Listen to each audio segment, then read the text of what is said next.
بسم اللہ الرحمن الرحیم۔ شروع اللہ کے نام سے جو بڑا مہربان نہایت رحم والا ہے۔ شادی سے پہلے زنا کرنے سے حمل ٹھہر جانے کے بعد زانی سے نکاح کرنے سے وہ اولاد جائز ہوگی یا نہیں؟ دوستو، ویڈیو شروع کرنے سے پہلے اگر ابھی تک آپ نے ہمارے چینل کو سبسکرائب نہیں کیا تو ہمارے چینل کو سبسکرائب کر کے بیل کے آئیکن کو دبا دیں تاکہ ہماری ہر آنے والی نئی ویڈیو کا نوٹیفیکیشن آپ کو ملتا رہے۔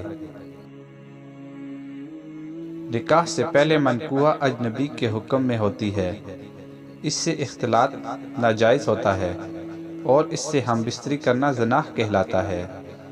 اگر کسی نے ایسا کر لیا تو سخت گناہ کا کام ہے اور اس پر خوب توبہ و استغفار کرنی چاہیے۔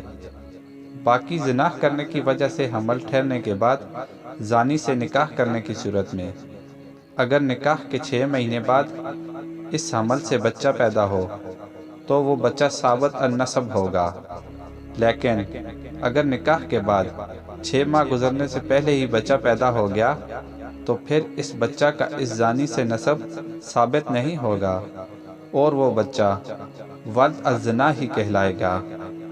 البتہ اس صورت میں اگر زانی اس بچے کے باپ ہونے کا اقرار کر لیتا ہے اور زنا کا ذکر نہیں کرتا تو بھی اس بچے کا نسب اس سے ثابت ہو جائے گا۔